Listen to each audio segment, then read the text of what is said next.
د پاکستان په کراچۍ ښار کې د افغانستان کونسلګرۍ وایي تر راتلونکو 2 میاشتو به له 290 ډیر افغان کډوال چې د پاکستان په زندانونو کې پراته دي خوشي شي. په همدې اړه د پاکستان په کراچۍ ښار کې د افغانستان جنرال کونسل سید عبدالجبار تخاري دمګړی را سره دی. له دوی څخه وپوښتنه کوو تخاري صاحب سلام د تاسو ته ورسیږي که راته ووایي چې په ټوله کې څومره کسان په پاکستان کې زنداني دي او څومره آزاد شوي دي، د دې ترڅنګ څومره یې پاتې دي، دوی به کله آزاد شي؟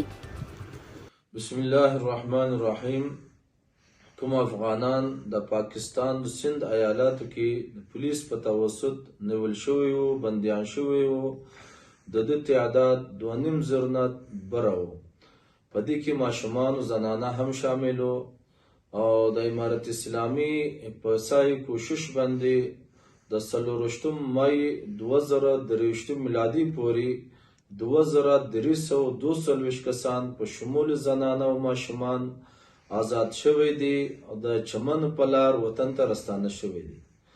او نور کوم تعداد چې پاته دي موږ سره د دې تعداد 295 کسان دي او د امارت اسلامي کوشش دا دی چې دا هم زر تر زر خوشي سي وطن ته راستانه شي او د دې ټولو اخراجات د وکیل مدافع فیس او د لارو کرایه کومه جرمانه دی باندې عاید شو د دو تعدیه د دو ټول امارت اسلامي د کراچي قونسلیت په ذریعه ادا کړی دي. او د زمونږ هیله حکومت پاکستان نه دا دی چې د افغانانو نیول باید بند شي او کومه بندیان په زندانو کې دي د هغه باید زر تر زر خوشي سي دی او خپل وطن ته راستانه شي.